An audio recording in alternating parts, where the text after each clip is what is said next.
there is nothing wrong with you, that if you've experienced any attachment trauma in your childhood, that there is solution for it, to reconnect to your soul and your heart, to reconnect to the safety within.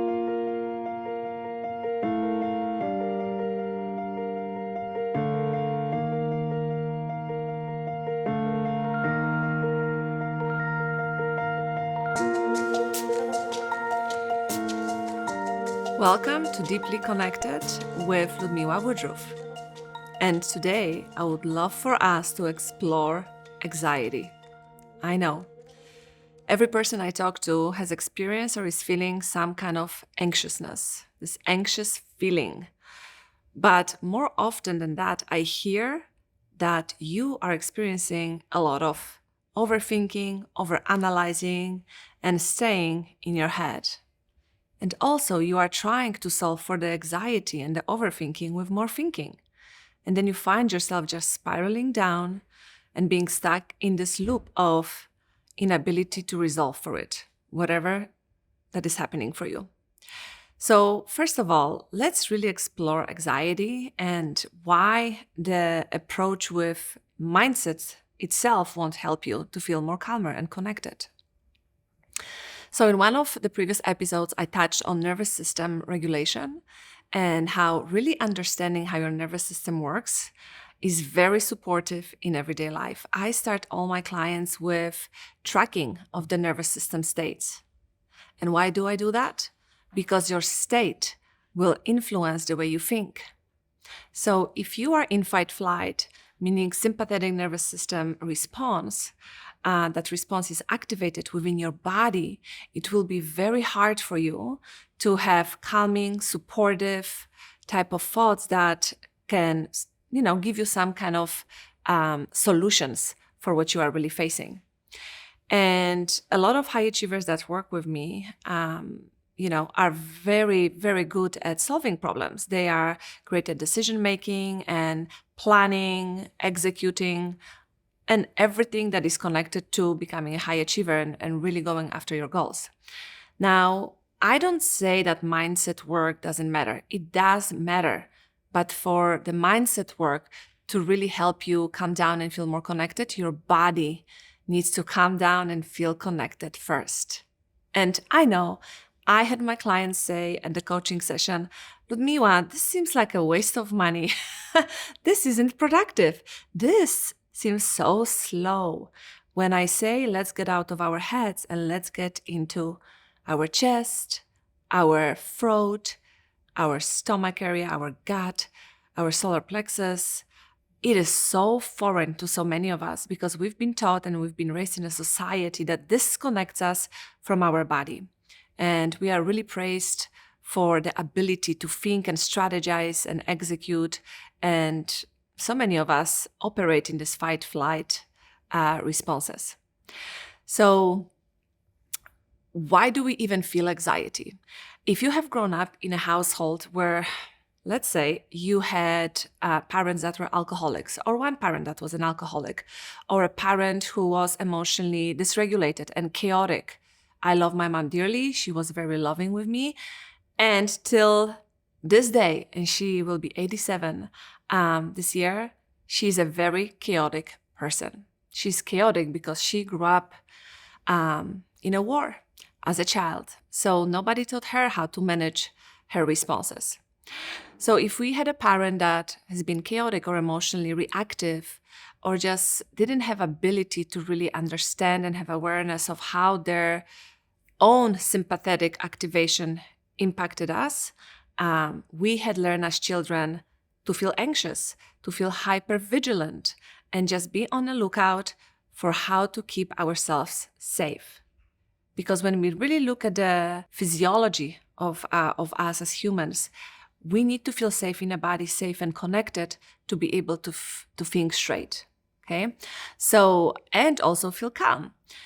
So if as a child you have an experience, a household where both parents were there and were supporting you in ways that you needed. For example, if you had a tantrum, your parents didn't punish you, didn't spank you, didn't send you to your room so you can figure it out on your own.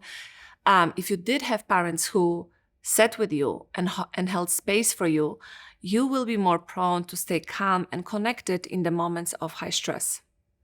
But most of us, even though we had loving parents, or maybe sometimes our parents weren't too loving with us, we will experience a lot of anxiousness and these feelings of unsettling feelings, sensations in your stomach, in your belly area, or tightness and pressure and heaviness in your chest, or constantly just being in your brain and thinking and analyzing and looping.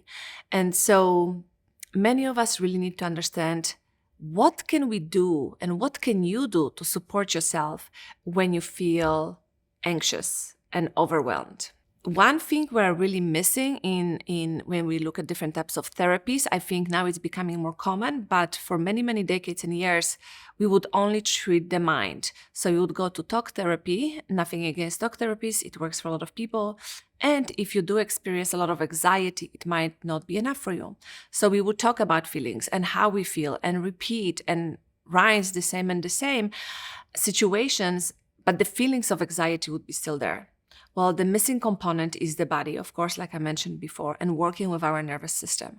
So when I start with my clients and I ask them, can you please start tracking your nervous system responses? A few times a day, you can put an alarm clock on your phone and just notice when the alarm goes off, just closing your eyes and noticing, am I feeling calm and connected? Am I feeling a little bit anxious? Do I feel angry or frustrated? Do I feel numb or disconnected? What am I really experiencing in this moment? And if you do it for a few days in a row, for a week or two, you will get an idea what type of situations, what type of interactions, what type of moments activate your sympathetic response of fight, flight. And that's when you can feel sensations of anxiousness. So when you start tracking your nervous system, you start understanding that you have influence on how your body will respond to different situations and relationships and interactions. But it will be hard to fix it. Let's say people say, please help me fix anxiety or heal it. It will be really hard to work with decreasing the level of anxiety if you don't work with your inner child, or as we call it in IFS, internal family system, with different parts of our psyche. And what does that really mean? It means that, for example, if you look back at your life, I will take myself for an example. I used to have a very hard time falling asleep. And I thought, this is just me. My brain just works like that. It's always on and it's very hard for me to relax. And then as an adult, I understood that there was so much unprocessed grief, unprocessed loss. And I will talk about grief in another episode, just focus on that emotion, sensation, and experience. But I lost my dad, I lost my sister at a very young age. My mom, as I say, she was very chaotic, loving but chaotic. And now I can understand that there was some lack, even though there was love, there was some lack of nervous system regulation, co-regulation between me and her, and processing emotions in a way that can help me sleep well.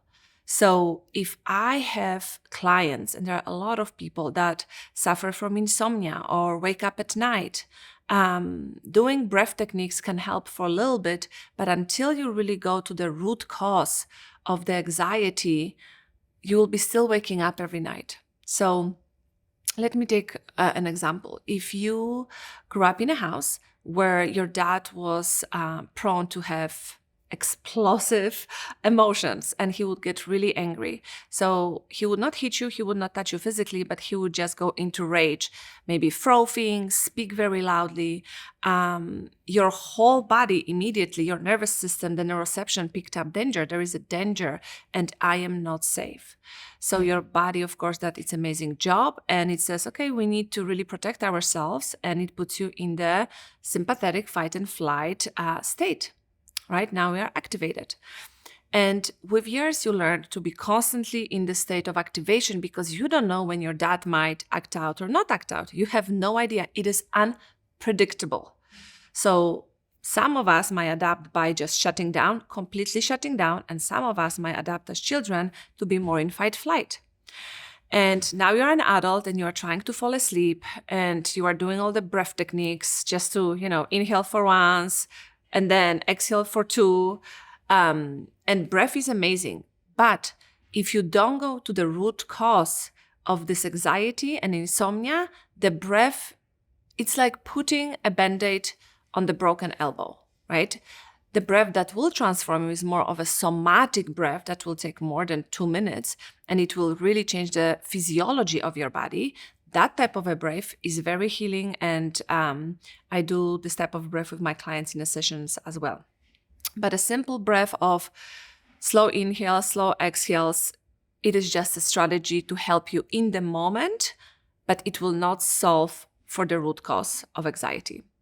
So this client of mine, growing up in a household where the dad was unpredictable, now she's very successful and she's telling me, I'm unable to sleep. I wake up at night, I'm having panic attacks in my chest. So that's what I hear a lot. The panic attacks happen for a lot of people in the chest. It feels like tightness, it feels like restriction and heaviness. And like you almost cannot breathe.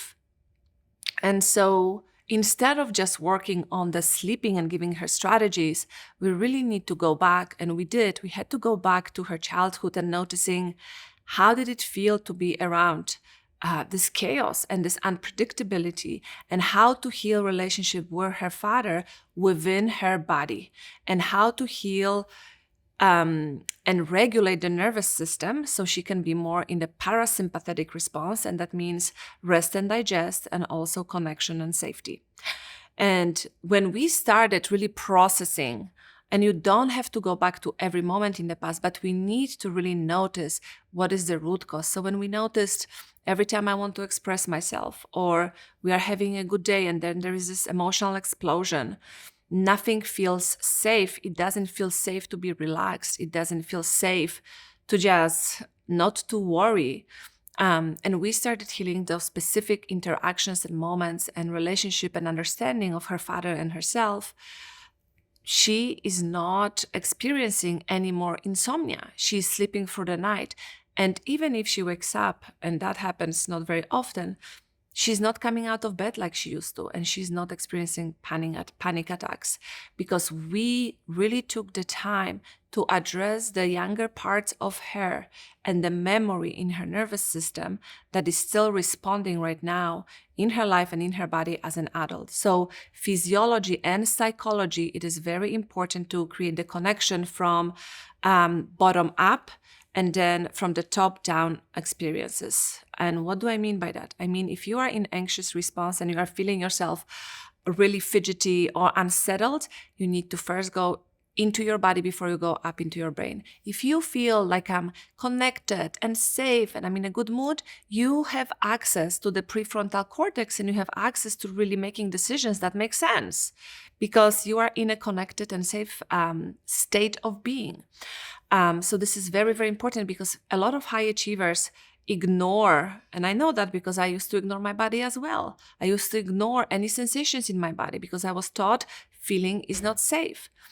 And really shifting and navigating and learning, creating a relationship, because we are talking about relationships on this podcast, relationship to your body is one of the main pillars of my coaching, because without that, we can do mindset work all day long. But if you feel disconnected, if you feel like there's constant danger and the neuroception in your body is not able to change that state or change how you perceive the situation, right? You will be unable really to create what you want. So sleeping and insomnia is one sign of anxiety that is connected to childhood trauma. And as I say, childhood trauma doesn't have to be meaning traumatic in that you have sexual abuse or physical abuse. That is trauma as well. It can be this chaos in a household, emotionally reactive parents, or parents who are completely disconnected from you. So you stay with your own emotions and thoughts to yourself, and there's nobody to support you or co-regulate with you. Now, What else do we really need to know about anxiety? We need to know that co-regulation is a very important aspect of healing anxiety. So all this work going inwards and finding the younger parts of yourself or the parts that are feeling anxious, and really learning how to name and describe the anxiety sensations, meaning, for example, I can feel you in my stomach, and I can feel your anxiousness. I can feel your heaviness, the feeling of being unsettled.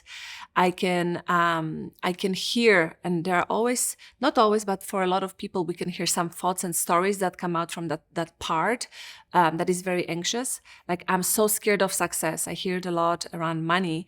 If you grew up with money, or you grew up in poverty, or just enough, and now you are creating wealth, because guess what? If you're a high achiever operating in fight flight, you will push through and constantly operate in fight flight, because you need to create wealth. You need to create money, because you need to support yourself in this materialistic world that is great, but also we need money to support ourselves. And you will be really hustling and driving and dismissing how it feels in your body until literally the body will collapse, right? So when I see what happens around money anxiousness, is this, I don't know if I can receive this. I don't know if I'm open to this level of success.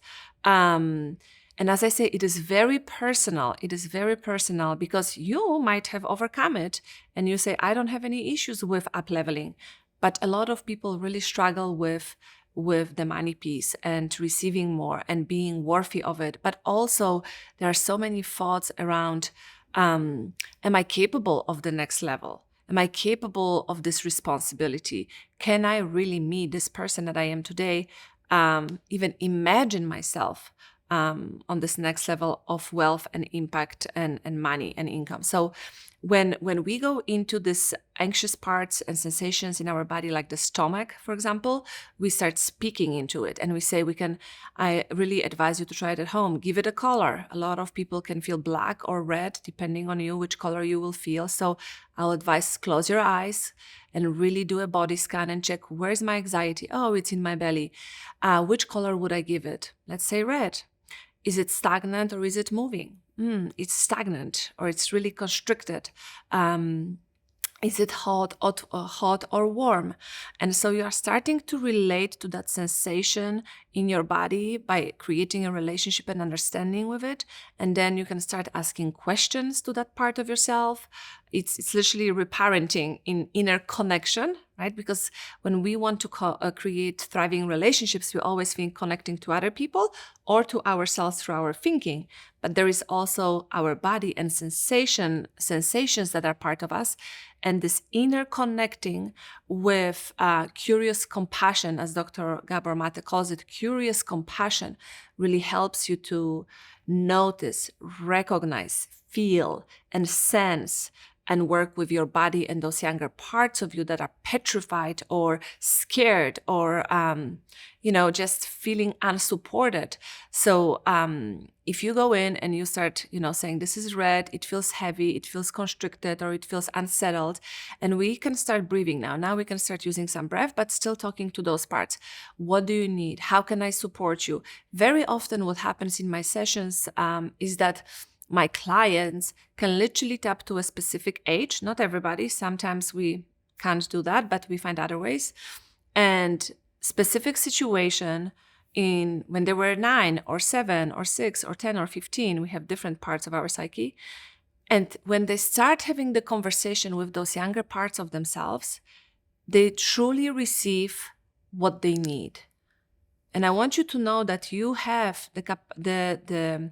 if you have the awareness and you have the skills and you can create container of safety for yourself, this is the best skill you can learn how to do that, to really tap into your to the parts. We can use different terms, the inner child or the internal parts from internal family system, and really start having relationships, right? So when I was doing session, even this week, I had a client really connect with her 9-year-old self. And the 9-year-old self really needed somebody to listen to her. somebody to not send her to her room when she had some strong emotions, somebody to really ask her, hey, how are you doing? And so she had this whole conversation with the 9-year-old self, and she said, what do you need? How can I support you? And her 9-year-old self was really lonely. She said, I don't have friends, and if I have friends, they don't play with me. My parents don't respond. They send me to my room. They tell me to just ignore it. It's not a big deal. And so I always felt very lonely, on my own, unsupported, and I felt I was a burden. And now I lead you through this process where you can really attend to this 9-year-old self.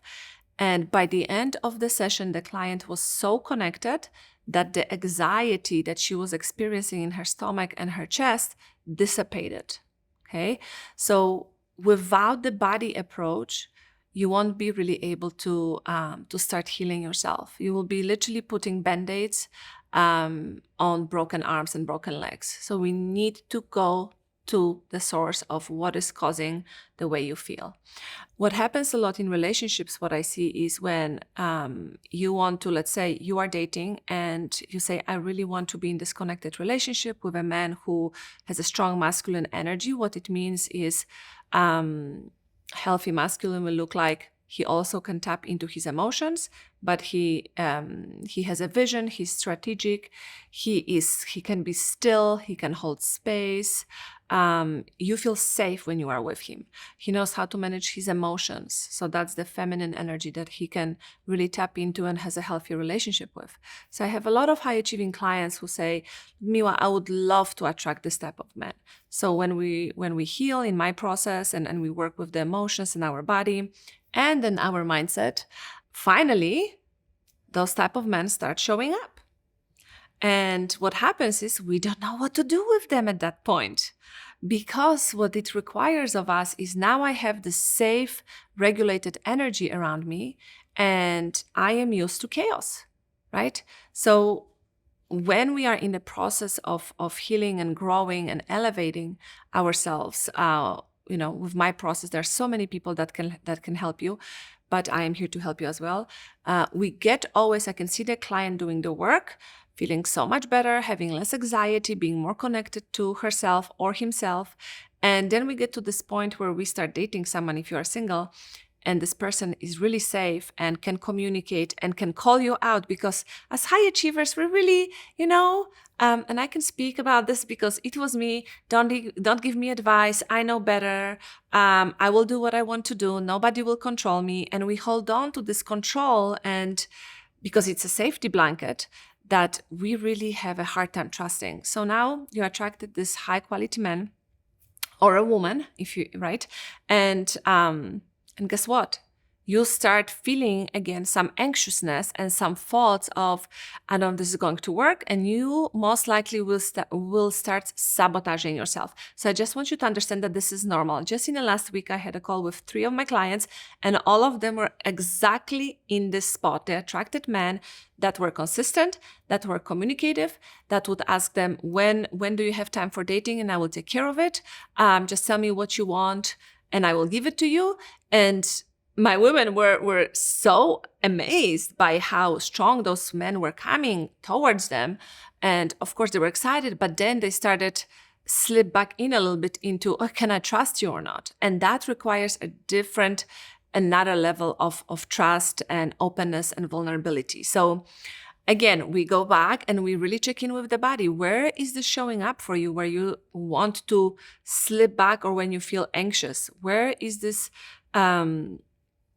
anxiety coming from? And I had a client, she said, I feel something in my throat, like literally so much in my throat is happening. And when we're in a session, I asked additional questions, and what showed up was there were some things she was not expressing, right? So using our voice, our throat chakra, opening up and being transparent and vulnerable is very hard for many of us as we are going through this healing process. So how can I trust the masculine energy if my father was the masculine, but he was really dysregulated? So how can I trust that this will be consistent? How can I trust that I won't be hurt? And, you can't really trust. You have to trust yourself, that whatever happens, you will be able to support yourself, and you have the ability to reconnect to yourself, but also co-regulate with other people. And this is where I'm going next. We need to have a community, and we need to have friends. We need to have, like my clients have me, and I am the safe container for them when there is no judgment. There is no, I know it better. I really hold space of safety and love. But also, as they tell me, Ludmila, we are hardcore people. My high achievers, they are strong-headed. So they say, thank you for saying what I needed to hear with love, but it's like a slap sometimes. But I do it lovingly because they can't hear it sometimes, right? And then when they receive it, they say, wow, that's literally what I needed to hear. So thank you for being able to hold space for the strong energy that I bring to sessions sometimes. And so when we understand that having the strong energy, that being powerful, that being resilient as a woman and being a strong decision maker is not going against us being more open and vulnerable and softer in many ways, if we can understand that, and I will talk about this in my episode on feminine and masculine energy, you will be able really to hold yourself when things get hard and when things are going well and you trust and there are no disagreements, it's just flow and receiving. But if you want to practice receiving, you really need community of some friends or some people that you know that can support you, because we are not an island, and physiologically we are made to connect with other people. And healing in sessions of one-on-one is very, very powerful, specifically if you have trust challenges and you are uncomfortable with your emotions. But I will also tell you that group sessions are powerful as well, because a lot of high-achieving women need to learn how to trust other women, because we have a very, how to say it nicely, we have the relationship to the feminine of our mothers can be also painful or mudded, and there is some mistrust towards the feminine as well. So when you're in a community of women, you are asked to rise up and open your heart to those around you in their own, that they also are trying to really reconnect to their feminine energy, because feminine energy and masculine energy is both men and women. It's not, gender specific. And what I see with a lot of high achieving women is that we know how to get things done. This is not a problem for us. What is challenging is really opening up emotionally, being able to receive, even be able to hear some feedback without protecting ourselves. And so understanding that in this process of working with anxiety and understanding anxiety, you need to get out from your head and get into your body first. Learning how to feel and sense, what are the sensations that I'm feeling in my chest? What are the sensations I'm feeling in my throat? I always advise you to close your eyes. And I know it will be hard for you, first of all, because as a high achiever, you're always go, go, go, go, go. You are thinking of a next idea, thousands of thoughts, and closing eyes may be uncomfortable. So try maybe with open eyes first, and then try to close them for just a minute, just small increments. We don't want to overwhelm your nervous system. And when you close your eyes, just take a deep breath and notice, what are the sensations in my throat? With the next breath, what are the sensations in my chest? And then drop into your solar plexus.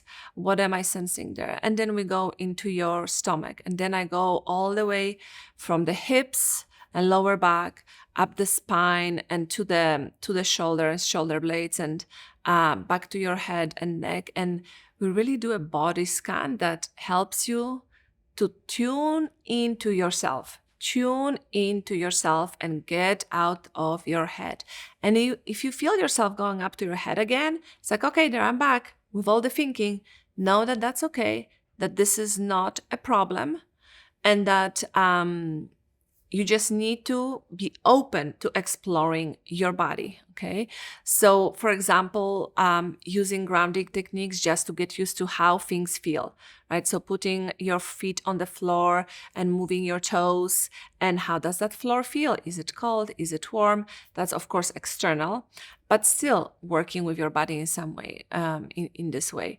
Breathwork, as I mentioned before, breathwork is powerful if it's somatic breathwork that will truly change your physiology. When I do breathwork with my clients, they get hot and warm, and we start screaming and yelling and crying, and then we smile and giggle, and it's such a ride because we get out of our heads. And you are really able to tap into yourself. There is no more control. It's really surrendering